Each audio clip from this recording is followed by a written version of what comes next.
কান পর্যন্ত যখন পৌঁছে গেল, আমার নবী গেল বকর, বেলালের কষ্টের কথা আমার সহ্য হয় না, যাও যাও তুমি আমার বেলালের জন্য একটা কিছু করো। হযরত আবু বকর সিদ্দিক রাদিয়াল্লাহু তাআলা কয়েকগুণ দাম বেশি দিয়া গোলামের জীবন থেকে হযরত বেলালকে আযাদ করলেন, মুক্ত করলেন। বলেন আল্লাহু আকবার। এই যখন ইসলামের অবস্থা, নির্যাতন জুলুম চলতেছিল, ওই যে আপনাদেরকে বলতে চাইলাম বাজান, হযরত সুমাইয়াকে খুঁটির সাথে বাধা হয়েছে, হযরত আম্মারকে খুঁটির সাথে বাধা হয়েছে।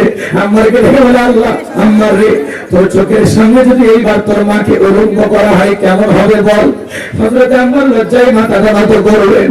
আবু জাহেল তখন সবার সামনে প্রকাশ্যে হযরত সুমাইয়া রাদিয়াল্লাহু তাআলা আনহার দেহ থেকে হাতটাকে কাপড়টা যখন খুলে ফেলে দিল, হযরত আম্মার চোখটা তখন নিচু করলেন আর দেখে বলেন, আল্লাহ এখন যদি মাটিটা ফাঁক হয়ে যায় তো মাটির ভিতরে ঢুকে যাইতাম, এই বিশ্বনি কেন দেখলাম। এইবার আবু জাহেল এই বদমাইশের বাচ্চা দেখে বলে, এই আম্মার মাথাটা একটু উঁচু করে ধরো, ওর মার দিকে তাকা। আমার ভাইরা জোর করে আম্মারের মাথা উঁচু করে ধরা হলো। হযরত সুমাইয়াকে আঘাত করতে করতে মাটির উপরে ফেলায় দেওয়া হলো। ওই পুড়ে যাওয়া অবস্থা থেকে হযরত সুমাইয়া দেখে বলে, আমার সন্তান আম্মার, খবরদার বেঈমানদের কথা ঈমান ছাড়বি না। আমি এমন সন্তান পেটে রাখি নাই, যেই সন্তান বেঈমানদের কথা ঈমান হারাবে, এমন সন্তান আমি তো পেটে রাখি নাই। খবরদার আমার সন্তান আম্মার, জালেমদের কথা ঈমান হারাবি না। এইবার আবু জাহেল হযরত সুমাইয়ার লজ্জাস্থানে বর্ষা দিয়ে আঘাত করতে করতে রক্ত দিয়ে আমার ভাইয়েরা রাজপথ রঞ্জিত হয়ে গেল। সুমাইয়া শাহাদাতের পিয়ালা পান করবে, ওই অবস্থা থেকে সন্তানকে ডেকে বলে, বাবা ও আমার সন্তান আম্মা, আমি শাহাদাতের পিয়ালা পান করতেছি, আমি আমার মাকে জান্নাতের গন্ধ পাইতেছি। সুবহানাল্লাহ বলে, ও আমার সন্তান, আমি এখন মারা যাব, মরার আগে বলে যায়, খবরদার খবরদার আবু জাহেলের কথা ঈমান ছাড়বি না। হযরত সুমাইয়া ইসলামের প্রথম শহীদ নারী, তার লজ্জাস্থানে বর্ষা দিয়ে আঘাত করে আবু জাহেল দুনিয়ার জমি থেকে বিদায় করে দিল। নিজেকে শাহাদাতের পিয়ালা পান করাইলেন, তবু জালেমদের কথায় কালিমা ছাড়ে নাই, ঈমান ছাড়ে নাই। তারা ছিল ঈমানের পরীক্ষায় উত্তীর্ণ হওয়া এক নাম্বার মানুষ, ফার্স্ট কোয়ালিটির মানুষ। বলুন আল্লাহু আকবার। বাবা, মুখে মুখে ইসলামের কথা বললে হয় না, মুখে মুখে ঈমানদার দাবি করলে হয় না। আল্লাহ বলে, তারা কি মনে করেছে ঈমান এনেছে কথা বললেই ছেড়ে দেবো, তাদের কি পরীক্ষা করা হবে না? আমি আল্লাহ পরীক্ষা করে দেখবো ঈমানের দাবিতে কারা সত্যবাদী আর কারা মিথ্যাবাদী। কথা বলে ঠিক, কে আসল মুসলমান আর কে নকল মুসলমান, কে ত্যাগী মুসলমান আর কে সুবিধাবাদী জিন্দাবাদ মুনাফিকের বাচ্চা, আল্লাহ পরীক্ষা করে দেখবে। কথা বলে না কেন? আমার ভাইরা মন খারাপ করবেন না, বাজান ছবির সামনের দিকে যা,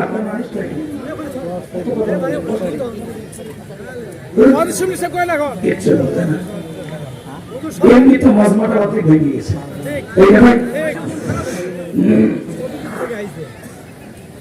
আসলে আমি চাইছিলাম শুরুতে, কিন্তু আপনারা তো ছিলেন না, ওই জন্য মাঝখানে করা লাগলো। শেষের দিকে করলে তো আরো ভেঙে চলে যেতে। কিছুটা যে আছে আলহামদুলিল্লাহ, কারণ আমরা তো দীর্ঘদিন ময়দানে বুঝি, কথা বুঝেন না, এই জন্য কালেকশন শেষে করলে লোক পাওয়া যায় না।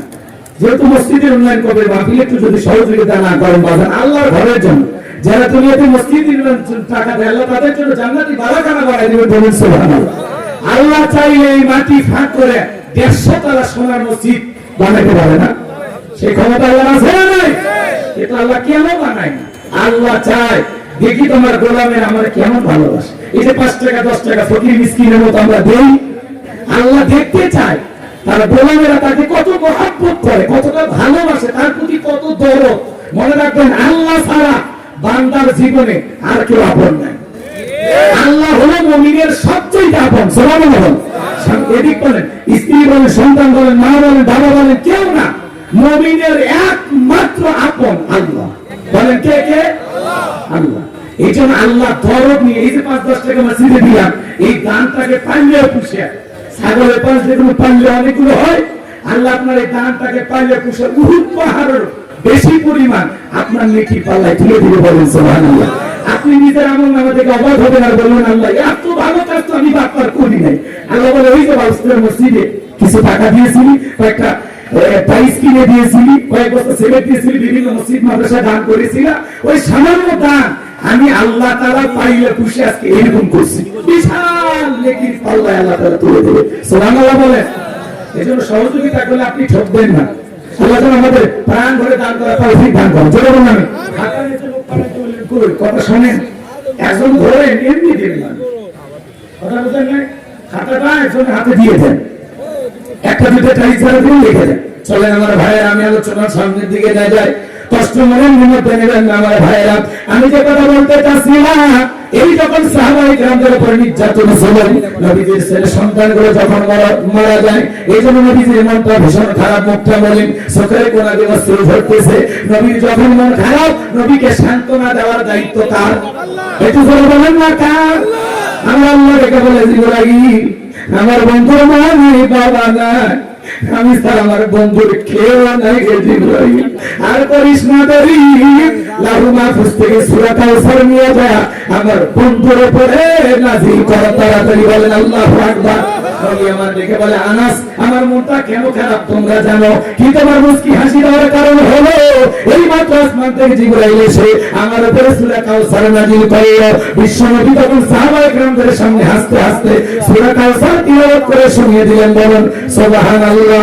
সবাই একটু জবান ছেড়ে তিলাওয়াত করুন। ইন্না আ'তাইনাকাল কাউসার ফাসাল্লি লিরাব্বিকা ওয়ানহার ইন্না শানিয়াকা হুয়াল আবতার। আল্লাহু আকবার। আমার আল্লাহ রেখে বলেন ইন্না আ'তাইনাকাল কাউসার, অবশ্যই আমি আল্লাহ পাক আপনাকে হাউজে কাউসার দান করেছি, বলুন সুবহানাল্লাহ। পৃথিবীর অন্য কোন পয়গম্বরকে আল্লাহ পাক হাউজে কাউসার দান করেন নাই, আপনার আমার নবীকে আল্লাহ পাক হাউজে কাউসার গিফট করেছেন, বলুন সুবহানাল্লাহ। আল্লাহ বলেন ইন্না আ'তাইনাকাল কাউসার, নিশ্চয়ই আমি আল্লাহ পাক আপনাকে হাউজে কাউসার দান করেছি। এই হাউজে কাউসারের পানি দুধের মতো সাদা, মধুর চাইতে মিষ্টি, পানির মতো ক্লিয়ার। ওই কঠিন কিয়ামতের ময়দানে সেদিন বিচার দিবস কায়েম হয়ে যাবে। বিচার দিবসের একদিন হবে 50,000 বছরের সমান। যেদিন সূর্য সোহাগ মাথার উপরে চলে আসবে, সূর্যের তাপে জমিনটা হয়ে যাবে তামার জমি। সেদিন পাহাড় পর্বত, নদী নালা, খাল বিল, বিল্ডিং ইমারত কোনো কিছু থাকবে না। কুল্লু মান আলাইহা ফান, এই পৃথিবীর সবকিছু আল্লাহ তাআলা ধ্বংস করে দেবেন। ওই কঠিন কিয়ামতের ময়দানে বেঈমানদের জিহ্বাটা ঝুলে আসবে নাভি পর্যন্ত। যেদিন মা তার সন্তানের পরিচয় দেবে না, يوم يفر المرء من أخيه وأمه وأبيه وصاحبته وبنيه, যেদিন ভাই ভাইয়ের কাছ থেকে পালিয়ে যাবে, মাতা পিতা সন্তানের কাছ থেকে পালিয়ে যাবে, স্ত্রী স্বামীর কাছ থেকে পলায়ন করবে, ওই কঠিন কিয়ামতের ময়দানে আল্লাহর আরশের ছায়া ছাড়ার কোনো ছায়া থাকবে না। ওই ছায়ার ভিতরে আল্লাহ পাক শাস্তির মানুষকে ছায়া দান করবেন। কিয়ামতের ময়দানে এটা আল্লাহ তৈরি করা ভিআইপি গ্যালারি, সেখান থেকে তারা কিয়ামতের ফাইনাল খেলা উপভোগ করবেন, বলুন সুবহানাল্লাহ।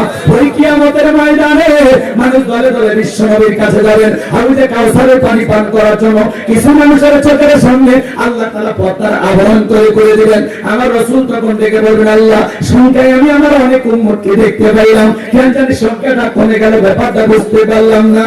আমার আল্লাহ ডেকে বলে, বন্ধু পাইকারি করে সবাইকে আপনি হাউজে কাউসারের পানি পান করাইতে পারবেন না। দুনিয়ার জীবনে দুইটি অপরাধ করেছিল যারা, আজকে হাউজে কাউসারের পানি পাবে না তারা। কয়টা অপরাধ? দুইটা অপরাধ। কি জানা দরকার আছে না নাই? এই দুইটা অপরাধ আপনার আমার ভিতরেও থাকতে পারে, কথা বলে ঠিক না? দুইটি অপরাধ দুনিয়ার জীবনে করবে যারা, নবীর হাতে কিয়ামতের ময়দানে হাউজে কাউসারের পানি পাবে না তারা। কয়টা অপরাধ শুনবেন? কারাগারে হাত তুলতে পারবেন, তাকবীর লাগে তাকবীর।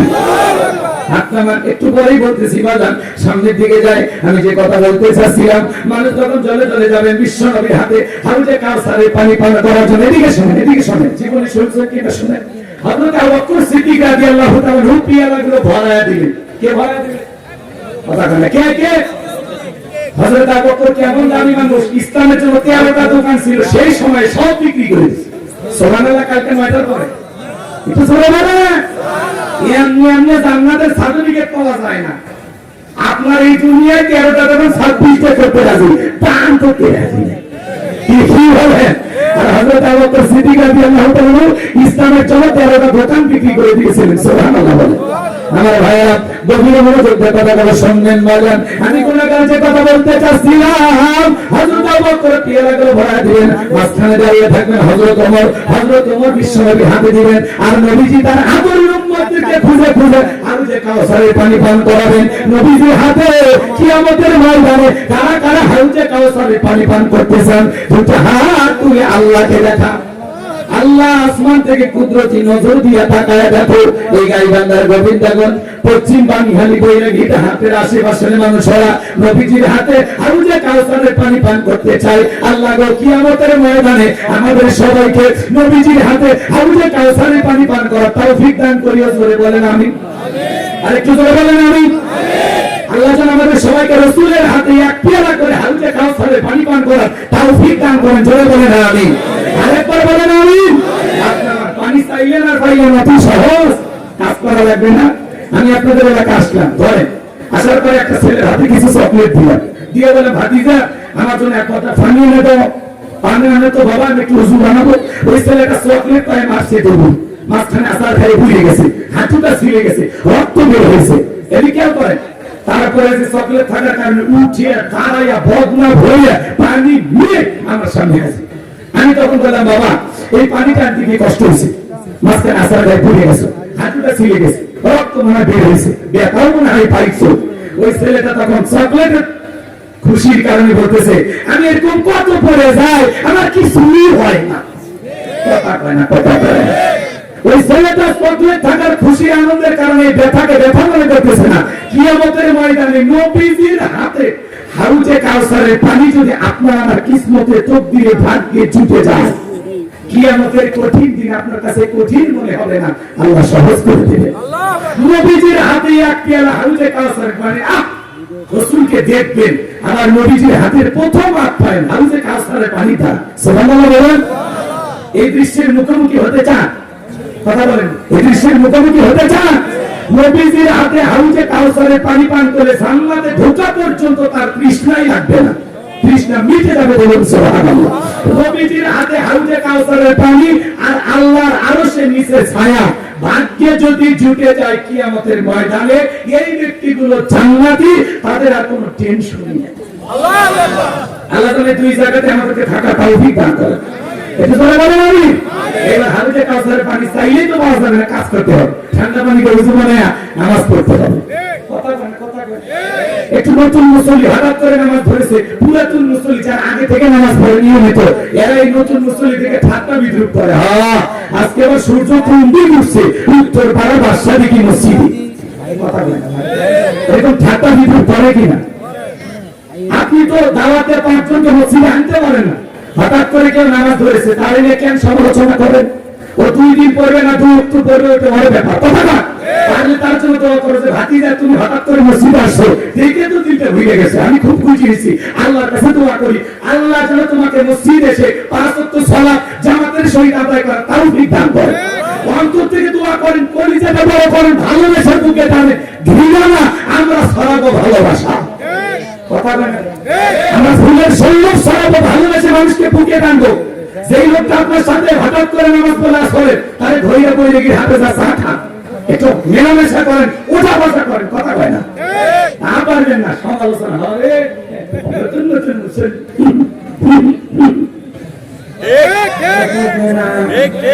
এরকম আপনাদের এলাকায় হয় না, আমি পুকুরের কথা বলতেছি না, ভারতে হয়, এই দেশে তো হয় না। মনে হয় খেয়াল করেন বাজান, যুবক বয়সে একটু দাঁড়িয়ে আছে, সমালোচনা এই বয়সে ভুলে ভাব ধরলি।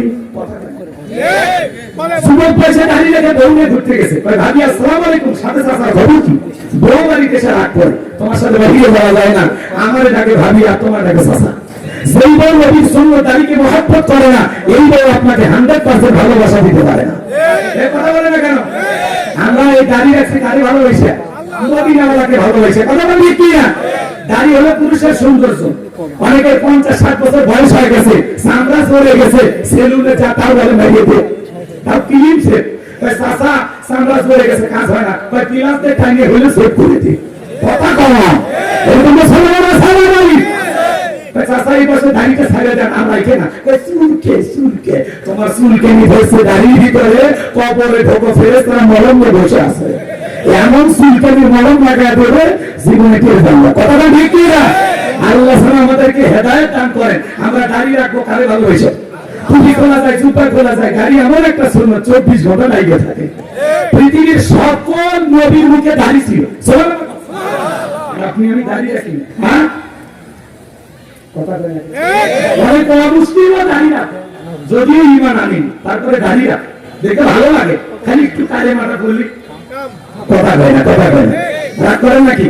আমাদের আশেপাশে অমুসলিম বন্ধুরা আছে, এই যে চোখের সামনে আমাদের অমুসলিম ভাইয়েরা বসবাস করে, আমরা তাদেরকে হৃদয় দিয়ে ভালোবাসি, ওরা আমাদের কাছে আমানত। কথা বলেন ঠিক না? ওদের সাথে কখনো খারাপ ব্যবহার করা যাবে না। আমরা যখন পড়াশোনা করতাম কত অমুসলিম ভাইরা আমাদের বন্ধু ছিল। কথা বল না কেন? রাগ করে নাকি আপনারা? মন খারাপ করবেন আমার ভাইয়েরা। চলেন আমি সামনের দিকে যাই। আমি যে কথা বলতে চাচ্ছিলাম গভীর মনোযোগ দিয়ে শুনে যান। হাউজে কাউসারের পানি পান করতে গেলে কাজ করতে হবে দুইটি। জোরে বলেন কয়টি? দুইটা আঙ্গুল তুলে বলেন, কাজ করতে হবে কয়টি? এই আল্লাহ হাত দেয়নি, হাত করে না এরকম দেখা থাকে। সেকেন্ড সেকেন্ড ট্রেনিং নেন। হ্যাঁ এই যে খুশি হলে দুইটা আঙ্গুল দেখা লাগে, বিজয় আসলে কয়টা আঙ্গুল দেখা লাগে? মনে থাকবে তো ইনশাআল্লাহ। কয়টি? হাউজে কাউসারের পানি পান করতে গেলে কয়টি? আল্লাহ কবুল করেন, জোরে বলেন আমি। টাকা যদি থাকে দুইটা টাইসও দিবে, ঠিক আছে? আল্লাহ কবুল করেন, জোরে বলেন আমি। সম্মানিত ভাইয়েরা আমার, গভীর মনোযোগ দিয়ে শুনেন। আল্লাহ তাআলা সেটা 2 নাম্বার আয়াতে জানিয়ে দিলেন কি দুইটি কাজ করতে হবে। আল্লাহ বলেন ফাসাল্লি রাব্বিকা ওয়ানহার, বলেন ফাসাল্লি রাব্বিকা ওয়ানহার, বলেন ফাসাল্লি রাব্বিকা ওয়ানহার। 1 নাম্বার হলো ফাসাল্লি রাব্বিকা, রবের উদ্দেশ্যে সালাত নামাজ হবে একমাত্র কার জন্য? ইন্না সালাতি ওয়া নুসুকি ওয়া মাহইয়ায়া ওয়া মামাতি লিল্লাহি রাব্বিল আলামিন। সূরা আনাম আয়াত নাম্বার 162। আল্লাহ তাআলা জানিয়ে দিলেন নবীজি আপনি বলুন আমার নামাজ, আমার কুরবানি, আমার জীবন, আমার মরণ লিল্লাহি রাব্বিল আলামিন, আসমান জমিনের প্রতিপালকের জন্য। তাহলে মুমিন জীবনের সব ইবাদত হবে একমাত্র আল্লাহ তাআলাকে রাজি খুশি করার জন্য। বলুন সুবহানাল্লাহ। তাহলে ইবাদত হবে কার জন্য?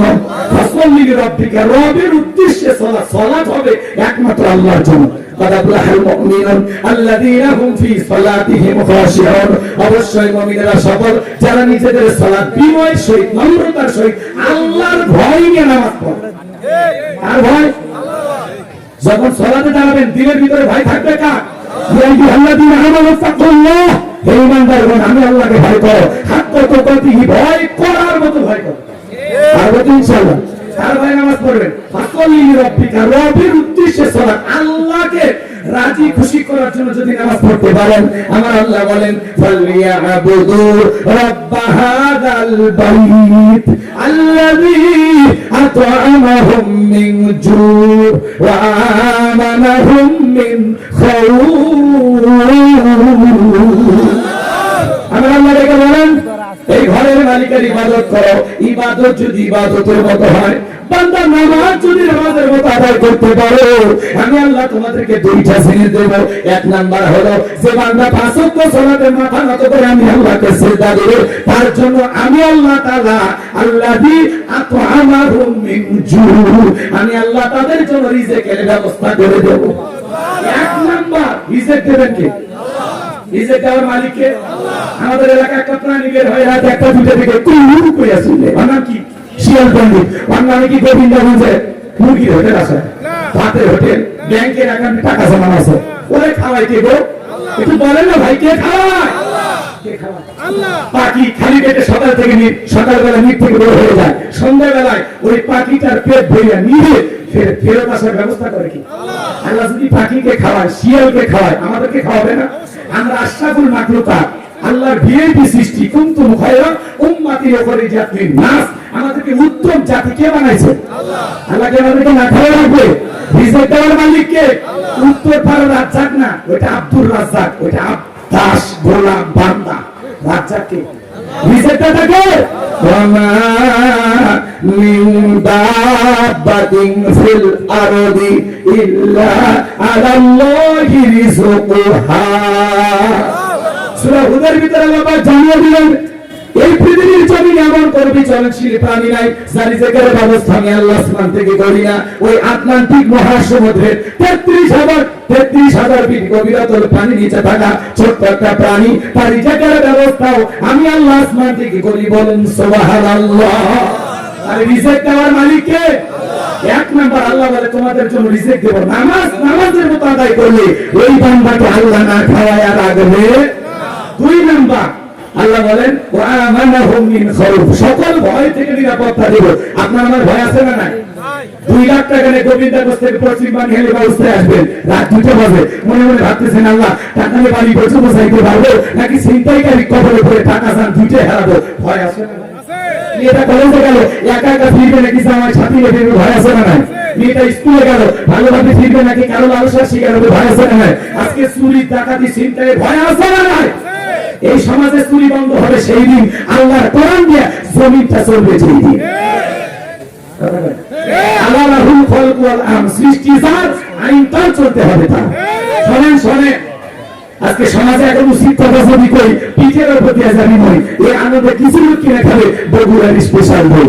যত 10 নন্দ ঘোষ সত্যটা বললে দোষ, যত 10 নন্দ ঘোষ সত্যটা বললে দোষ, প্রতিবাদ নামটা হবে তোমার মৌলবাদ, নামটা হবে তোমার জঙ্গিবাদ। চুরি বন্ধ করতে হলে লন্ডন আমেরিকার আইন দিয়ে হবে না, ভারতের জমিপরাতে চুরি বন্ধ হবে না। চুরি বন্ধ করতে হবে 1000 বছর আগে আল্লাহ আইন দিয়েছেন ওয়াসারিকু ওয়াসারিকাতু ফাকতুহু আইদিয়াহুমা জাযাআন বিমা কাসাবা নাকালাম মিনাল্লাহ। সূরা মাইদার 38 নম্বর আয়াতে 1000 বছর আগে আল্লাহ আইন দিয়েছেন চোর পুরুষ হোক আর নারী হোক, আল্লাহর বিধান, আল্লাহর ফয়সালা। চোর চুরি করেছে, এর অপরাধ যদি প্রমাণিত হয় চোরের ডান হাতের কবজি কেটে দাও। একটা চোরের হাত কেটে বাইতুল মুকাররমের সামনে নিয়ে এসে সোশ্যাল মিডিয়াতে যদি প্রচার করা হতো, বাংলার পার্লামেন্টে আইন পাস করা হয়েছে চোর চুরি করে হাত কেটে দেওয়া হবে, সমস্ত চোরেরা একটা অপরাধীর শাস্তি দেওয়া দেখলে চুরি বন্ধ করে তওবা করে আল্লাহর ওলি হয়ে যেত। কিন্তু কে শোনে কার কথা? সরিষাই তো ভূত। নেতা যে হাত কাটার আইন চালু করবে, ও তো বলছে আমি যে পরিমাণে দুর্নীতি করছি হাত তো আমার আগে কাটা যাবে, কারণ চোর টাকা দিয়ে ভরা। কথা নির্বাচন আগে সাইকেল কেনার টাকা নেই, আর রাতারাতি নেতা হলে গাড়ি বাড়ি, বাপরে বাপ, খালি গাড়ি বান্ধাই বাড়ি, ঢাকাই বাড়ি, এমন নেতা আছে বিদেশে বাড়ি। কোটি টাকা দুর্নীতি করেছে, 11 লক্ষ কোটি টাকা দুর্নীতি করে বিদেশে পাচার করেছে। 93 বিলিয়ন ডলার ঋণের বোঝা বাংলার মানুষের ঘাড়ে চাপায় ওরা পালিয়ে গেছে। এমপি মন্ত্রী হামলা কামলা নায়ক তায়ক মসজিদের খতিব ইউনিয়ন পর্যায়ে নেতা পর্যন্ত পালিয়ে গেছে। আর দুর্নীতি কোন জায়গায় ছিল বোঝেন? কি ভাই আমি শুনতে বলবো? আপনার বইয়ের নাম্বারটা দেন। হাসেন কে কথা বলে ওয়াস্তারে জমবে, খারাপ লাগে? আপনার এখানে সাইকেল থাকেন দিনের বেলা ঘুমাবেন, এত থাকবি আজকে গ্যারেজে 5-10 কোটি টাকা দামের গাড়ি গুলো পড়ে আছে, কিন্তু এমপি মন্ত্রী নাই, সব সাদা লেগেছে। কথা জানেন মন্ত্রীরা সব কোথায় গেল, এমপিরা সব কোথায় গেল, কোথায় তাদের কাকা? সারা দেশটা এখন লাগে ফাঁকা ফাঁকা।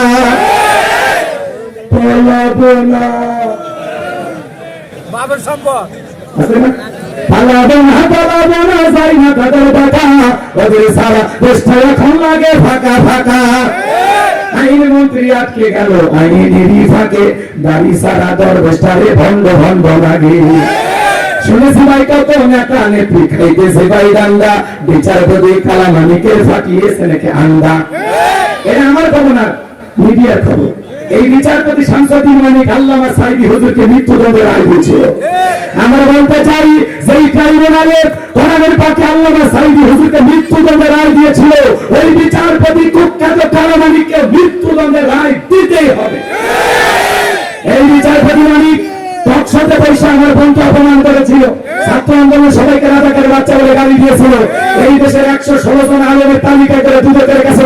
ছিল, আমার মতো গাইবান্ধার ভাঙনা বক্তা রোল নাম্বার ছিল 23। সিরিয়াল নাম্বার কত? আপনারা চিনলেন না, ওরা ঠিকই ছিল। জিনিসটা কি আমার দুইটা মাস ভুল ধরেছিল, কি ওয়াজ বললো বলে ভাবলাম দরকার হক কথা, হক কথা। যখন বুঝবেন আপনার উপরে বাতিলের চোখ পড়েছে, তার মানে দাওয়াত জায়গা মতো হচ্ছে, কথা কয় না। 116 জন আলিমের তালিকা, তার মধ্যে আমার রোল নাম্বার 23। এরা তখন কি করছে? খাতরদারা নির্মল কমিটি, এরা দুদকের কাছে জমা দিয়েছিল। আচ্ছা, যারা আলেমদের তালিকা করেছিল, ওরা বিনা তালিকায় গলার পাতা শুয়ে রাখছে কি? যারা আলেমদেরকে লাঞ্ছিত করতে নাই। বিগত সরকারের পতন হওয়ার পিছনে তার এই ক্ষমতার চেয়ার ভেঙে যাওয়ার পিছনে একমাত্র কারণ হলো আলেমদের গায়ে হাত দেওয়া। এটা হলো তার জীবনের সবচেয়ে বড় অপরাধ। এই জন্য আগামীতে আমরা বলতে চাই, যারা ক্ষমতায় আসতে চাচ্ছেন, আলেমদেরকে মাইনাস করে আগামীতে বাংলার জমিনে কাউকে কিছু করতে দেওয়া হবে না। আলেমদেরকে মাইনাস করতে চাইলে এই বাংলাদেশের মানচিত্র থেকে আল্লাহ আপনাদেরকে মাইনাস করে দেবে। এজন্য সাবধান।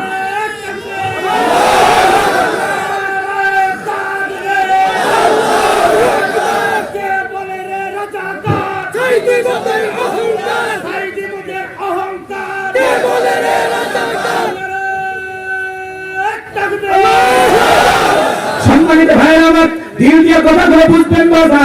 তাহলে ওই কালামানি কাছে কোন জায়গায় কলার পাতা শুয়ে আছে, পুলিশ বলতেছে যে ভাই ছাগল এসে কলার পাতা খাইতে এসে কোনটা খাই বলে দিই পথে চলবে। ভাঙিয়ে নেবে ছাকা, ওদের সারা দেশটা এখন লাগে ফাঁকা ফাঁকা। কোথায় গেল সংসদেতে মমতাজের গান, কোথায় গেল হযরত বল্লা স্বামী ওসমান। 70 টাকা তাহাজ্জুদ পড়তো, বিরাট পর আল্লাহর ওলি দাবি করতে 41 সাল পর্যন্ত টিকে থাকার স্বপ্ন দেখেছিল, কিন্তু 24 সালের 5 আগস্টে ভাগ্যে কি আছে আল্লাহর ওলিরা জানতো না। ওরা আছে মাইক তালে খেলা হবে, আর একজন শরীরই চলে না, তাও মানুষের সাথে ঠাট্টা বিদ্রুপ করে বলতো খেলা হবে। আছে না? শরীরই চলে, তাও ঠাট্টা বিদ্রুপ। ইনি ছিল আসলে বিনোদনী নেতা, জনগণকে মাঝে মাঝে বিনোদন দিত। তাকে পেছন মনে হয় দিনদারের ছোট ভাই। কথা কম লাগে, সামনের দিকে যাই, বাজার মন খারাপ করবেন না। এলাকার মানুষ দেখে মনে সব দুঃখ খুলে বলতেছি, এরপরে মন খারাপ করবে যারা। কি বেশি হয়ে গেল নাকি? একটু বেশি হয়ে গেছে, তাহলে একটু থাকবি, থাকবি। কি বলছিলাম ভুলে গেছেন মনে হয়। এদিক খেয়াল করেন মাজান, ফাসলি রব্বিকা ওয়ানহার, রব্বির উদ্দেশ্যে সালাত আদায় করা লাগবে। নামাজের মতো আদায় করলে আল্লাহ রিজিকের ব্যবস্থা করবে। আর 2 নাম্বার, সকল ভয় থেকে নিরাপত্তা দেবে। এই সমাজে 53 বছরে সব প্রধানমন্ত্রী ছিল মুসলমান, নামাজের ন্যূনতম বিল বাংলাদেশের পার্লামেন্টে পাস করেনি। এরা বলতে চাই 1000 বছরের আইন এগুলো হলো ব্যাকডেট, আপডেট হলো লন্ডন আমেরিকা। আমরা বলতে চাই ব্যাকডেট না আপডেট, খালি একটা আইন চালু করে টেস্ট করে দেখো। টেস্ট একজনের হাত কেটে খালি দেখলে দেখা। আজকে বাংলাদেশের গলিতে গলিতে চুরি হচ্ছে, গরু ছাগল পাহারা দেওয়া লাগিচ্ছে। আমার যেখানে আমি শ্বশুর বাড়ি, সেখানে 2 পথ পাহারা দেয় রাতে, চুরি চুরি কয়েকটা অটো চুরি হয়ে গেছে। এই জন্য পাহারা দিচ্ছে। বাড়িতে দেখ মেশিন থাকে না, ক্লিয়ার ওগুলো চুরি হয়ে গেছে। ওরা বলতেছে যে কাজে শুরু হয়েছে, কোন দিন জানি বউটারে নিয়ে যায়, ওই তোমার পাহারা দেওয়া শুরু করছে। তাহলে চিন্তা করে, বাংলাদেশে মসজিদের স্যান্ডেল চুরি বন্ধ করতে পারছি, আজ পর্যন্ত আমার 3 জোড়া স্যান্ডেল চুরি হচ্ছে। 6 জোড়া। 2 বছর আগে আমি যে মসজিদের জুমার খতিব, সেই মসজিদ থেকে মাইক চুরি করে নিয়েছি। ধরনের কাহিনী, ডক্টর মিজানুর রহমান আজম হয়, তার মাহফিলে লক্ষ লক্ষ মানুষ হয়, সেখানে কিছু মানুষের মোবাইল, মহিলাদের গলা চেন চুরি হয়। দোষটি হুজুরের না আয়োজক কমিটি, কারণ চোরেরা ওই সুযোগটা কাজে লাগায়। যত ভিড়, যত গ্যাঞ্জাম, তত পরে পথে দেয়। কোন সুযোগে মোবাইল তুলে দিচ্ছে আপনি টেরি পাননি। আপনার সাথে ধাক্কা লাগে তো ভাই রাখছেন নাকি, বেতা পাইছেন, এই সুযোগে মোবাইল নেওয়া শেষ। কি কাকি মাস্টার গো, কথা কয় না, রাগ করতেছেন মনে হয়। সামনের দিকে যাই বাজার, মন খারাপ করবেন না। আমি যে কথা বলতে চাই, আল্লাহ তাআলা বলেন ফাসল্লি রব্বিকা, রবের উদ্দেশ্যে সালাত, একমাত্র আল্লাহ তাআলাকে রাজি খুশি করার জন্য সালাত হবে। কার জন্য? আল্লাহকে রাজি খুশি করার জন্য। কারা কারা 5 ওয়াক্ত সালাত আদায় করবেন? দুইটা হাত তুলে আল্লাহকে দেখান। আল্লাহ আমাদের সবাইকে নামাজি বানায় দেন। জোরে বলেন আমিন। আরেকটু জোরে বলেন আমিন।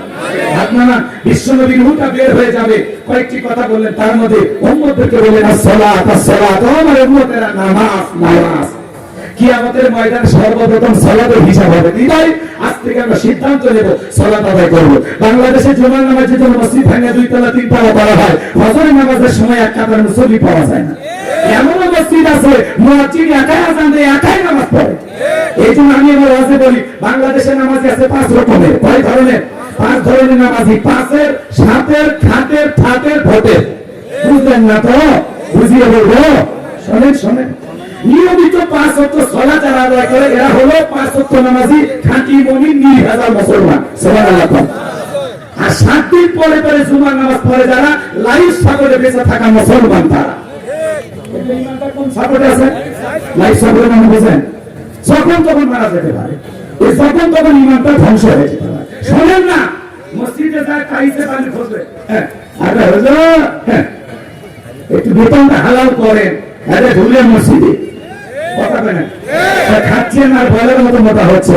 আচ্ছা, মসজিদে ধুলে পরিষ্কার করার দায়িত্ব কি হুজুরের একা না সবার? এই বেটা, ধমক না দিয়া মসজিদে পাইছে ধুলেটা পরিষ্কার করো, আল্লাহ অন্তরে ময়লা দূর করে দেবে। কথা বলেন, কথা বলেন।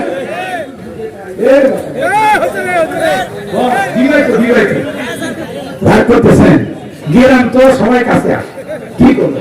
অন্য জায়গায় তো ধমক দিতাম, ওই জায়গায় তো ধমক দেওয়া যাবে না, তখন কবি ছেলেটার ব্যবহার ভালো না। করতেছেন ভালোবাসে দেখে তো ডাক দিয়েছে, তাহলে কেমনি ব্যথা দিই বলেন? কিন্তু অন্য জায়গায় এত তো ধমক দিয়ে সব ঠান্ডা করতেন, এই জায়গায় গেলাম যে যা করে মেনে নেয়। মন খারাপ করেছেন মনে হয়। আমার ভাইরা, লম্বা করার কোনো সুযোগ নাই বাজার। আমি গুনাহগার যে কথা বলতে চাচ্ছিলাম শোনেন। 7 দিন পরে পরে জুমার নামাজ পড়ে যারা, খালি 2 রাকাত দিয়ে হুজুর 2 রাকাত সালাম ফিরে দিয়ে দেরি, মসজিদের বাইরে আর পা রাখতে দিবি না। মসজিদে এসে মন থাকে না গো, কথা লাগে কি খালি জুমার 2 রাকাত পড়লে হবে, বাকি সুন্নাত মনে বইয়ের সাথে যা বাড়িতে জামাত করে পড়ে দেখি।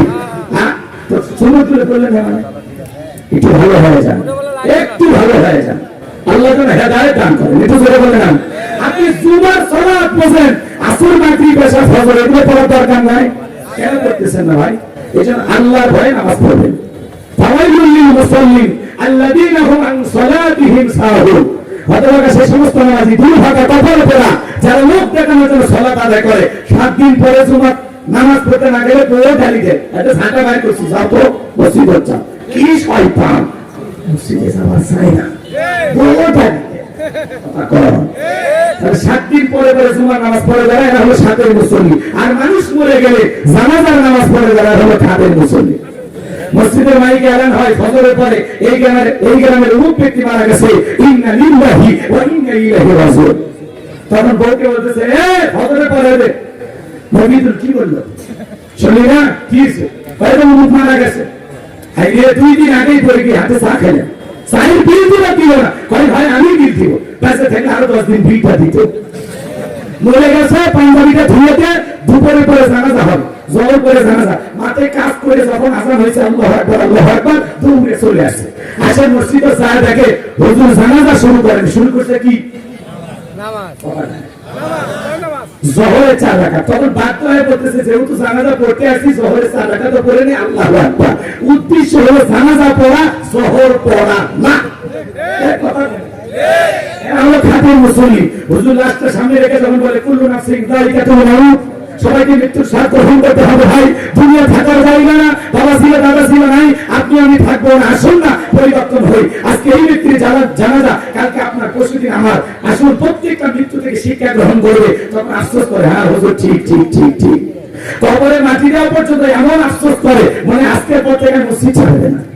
কিন্তু জানাজা করে বাড়িতে একটু বিকল শেষ, সব উড়িয়ে গেছে।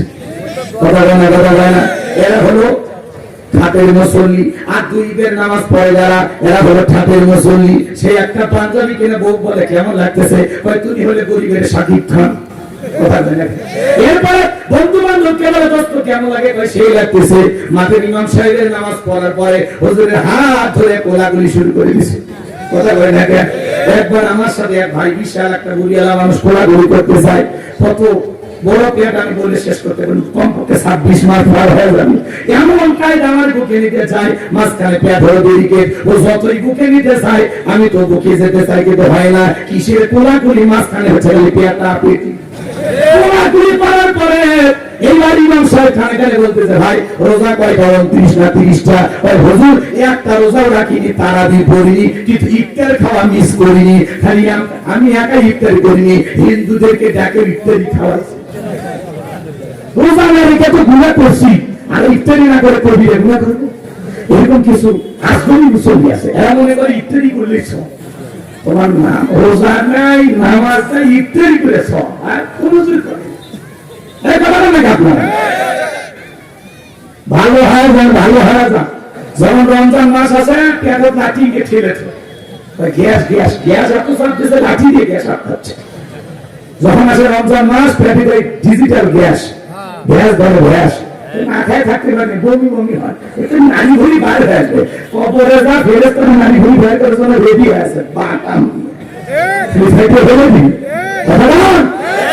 বন্দী করতে গেলে কষ্ট হবে, কষ্ট স্বীকার করতে হবে। কষ্ট না করলে জান্নাত পাওয়া যাবে? ইবাদত কি সুখের জিনিস? একটু কষ্ট করতে হবে। আল্লাহ যেন হেদায়েত দান করেন। একটু চিল্লা বলেন আমিন। আর নির্বাচনের আগে যারা মাথায় টুপি পরে, ভাইরা আমার, আগামীতে যদি আমাকে নির্বাচিত করতে পারেন, গ্যাস দিব, বিদ্যুৎ দিব, রাস্তাঘাট ব্রিজ উন্নয়নের জলে ভাসিয়ে ডুবিয়ে মারবো ইনশাআল্লাহ। আছে না ভাই? এরা হলো নির্বাচনের আগে মাথায় টুপি পরে জনগণের সামনে হাজির হয় যারা ধর্ম ব্যবসায়ী, তারা। আর আলেমদেরকে যারা বলবে ধর্ম ব্যবসায়ী, এদের জন্য ঠিক নেই।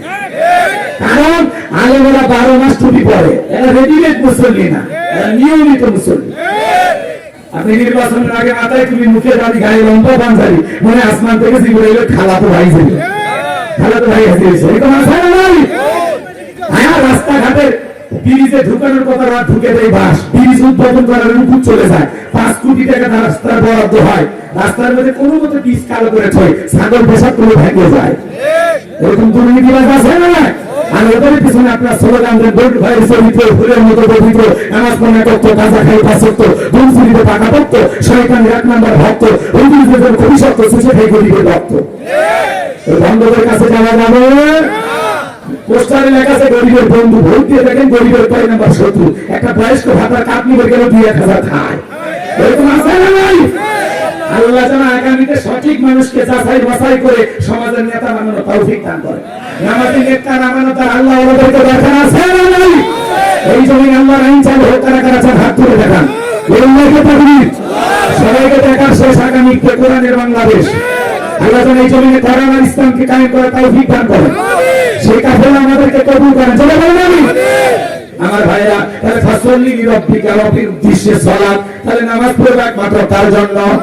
আর 2 নাম্বার হলো অনহার। অনহার মানে কুরবানি করা, নিজের আমিত্বকে কুরবানি করা, অহংকারকে কুরবানি করা, নিজের ভিতরে থাকা পশু আচরণকে কুরবানি করা, শহীদ আবু সাঈদের মতো দেশের জন্য কুরবানি হওয়া। নিজের জান-মাল সবকিছু কুরবানি হবে কার জন্য? আরো যারা বলেন কার জন্য? সাহাবায়ে কিরামদের মতো কুরবানি হওয়া লাগবে।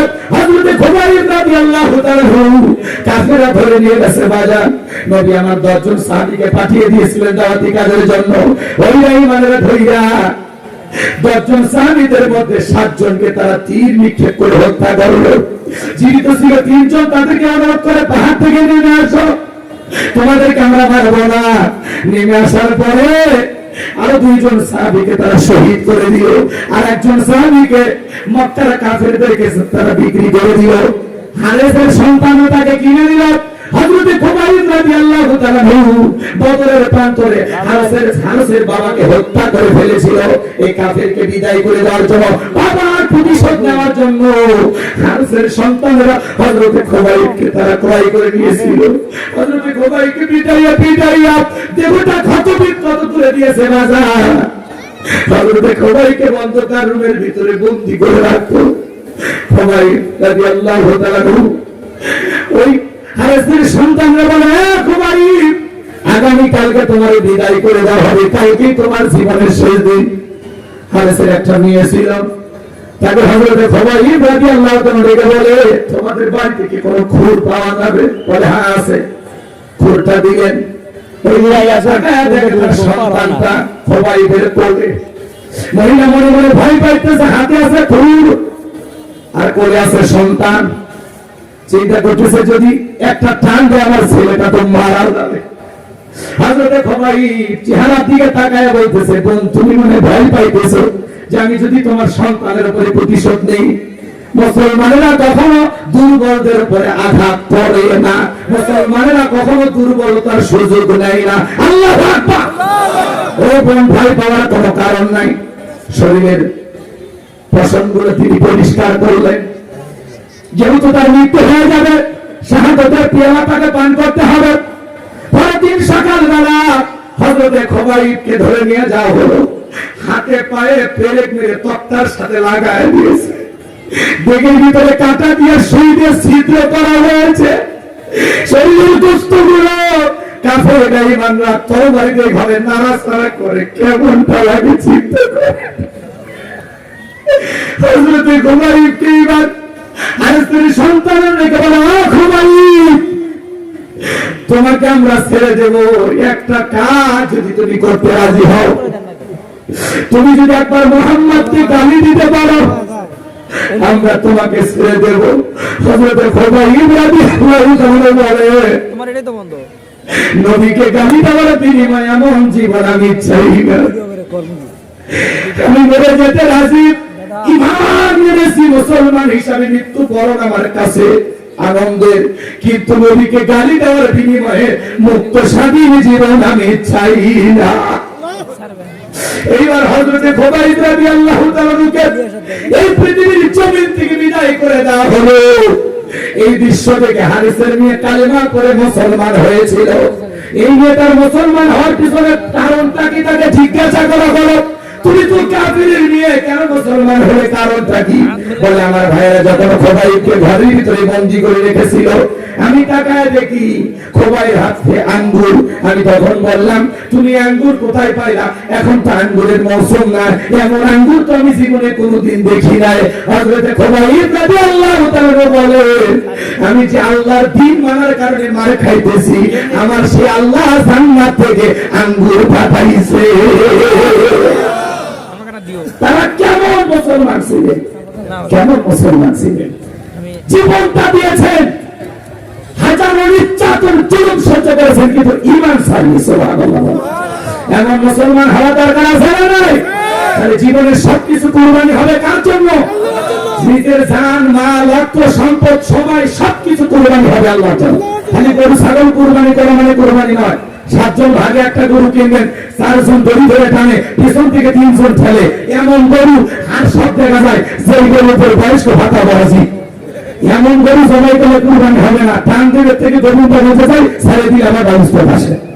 এরকম গরু জবাই করলে হবে না। তার সুন্নুন নাজির চমৎকার গাড়ি জবাই করতে হবে। শোনেন শোনেন, 4টি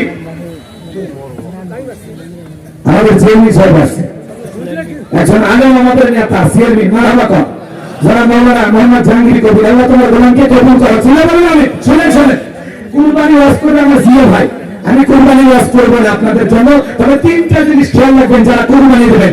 1 নাম্বার, নিয়ত সহিহ, ইন্নামাল আমালু বিন্নিয়াত, প্রত্যেকটা কাজ নিয়তের উপর নির্ভরশীল। কুরবানি কার জন্য? আল্লাহর জন্য। সবাই বলেন কার জন্য? ফাসল্লি লিরাব্বিকা ওয়ানহার, রবের উদ্দেশ্যে সালাত আদায় করো, রবের জন্যই কুরবানি করো। কুরবানি কার জন্য? আল্লাহ। অনেকে বলে ছেলে মেয়ে কুরবানি না দিয়ে মানুষের বস্তু দিকে টাকা থাকবে, অত কিস্তি তুলে ফেলে দিব, কিস্তি তুলে টাকা দিয়ে কুরবানি হবে? সবাই বলেন কুরবানি ছেলে মেয়ের জন্য না, কুরবানি করা এদিকে খেয়াল করেন, বস্তু খাওয়ার জন্য না। কুরবানি মানে কি? ত্যাগ করা, স্যাক্রিফাইস করা, উৎসর্গ করা, বিলিয়ে দেওয়া, বন্টন করা। ভোগের নাম কুরবানি নয়, ত্যাগের নাম হলো কুরবানি। আল্লাহ বলেন তাওহীদ দান করে, যারা বলে আমি। 2 নাম্বার, আপনার ইনকামটা হবে হালাল, সুদটি হালাল। আপনার বৈধ ইনকামের উপার্জনের টাকা থেকে কুরবানি দেওয়া যাবে। সুদের টাকা, ঘুষের টাকা, হারাম উপার্জনের টাকা দিয়ে কুরবানি দিয়ে হবে। আল্লাহ পবিত্র, তিনি পবিত্র বস্তুকে ভালোবাসেন। 3 নাম্বার, ফাসল্লি লিরাব্বিকা ওয়ানহার, আগে নামাজ পড়ো, তারপরে কুরবানি করো। নামাজি হয়ে কুরবানি দিতে হবে, পারবো তো ইনশাআল্লাহ? সকাল 9টায় ঘুম থেকে ফজরও নাই, ঈদের নামাজও নাই, দরিদ্রে বসে আছে। ওরে কুদ্দুস, কথা কয় না। তোমার কুরবানি হবে গোশত খাওয়ার জন্য, আল্লাহর জন্য হবে। আপনি যদি 10,000 টাকার একটা ছাগলও দেন, 20,000 টাকার একটা ভেড়াও কুরবানি দেন, আপনার নিয়ত যদি সহি হয়, টাকাটা হালাল হয়, নামাজি হয়ে যদি কুরবানি দেন, আপনার এই ছাগল ভেড়ার রক্ত জমিনে পড়ার আগে আরশের মালিক আল্লাহর কাছে কবুল হয়ে যাবে, বলেন সুবহানাল্লাহ। এই জন্য আল্লাহ বলেন ওয়ালাকিন ইয়ানালহু তাকওয়া মিনকুম। আল্লাহ বলে কয় লাখ টাকার গরু দিলে ওইটা আমি দেখি না, আমি দেখি তোমার অন্তরে তাকওয়া। তোমার অন্তরে নিয়ত যদি সহি হয়, তোমার টাকাটা যদি হালাল হয়, তুমি যদি কুরবানি আমার জন্য দিয়ে থাকো, তাহলে ছাগলের রক্ত পড়ার আগে আমি আল্লাহর কাছে কবুল হয়ে যাবে, বলেন সুবহানাল্লাহ। তাহলে আমরা আল্লাহর জন্য কুরবানি দেব তো ইনশাআল্লাহ। শেষ আয়াত আল্লাহ রাব্বুল আলামিন বলেন ইন্না শানিয়াকা হুয়া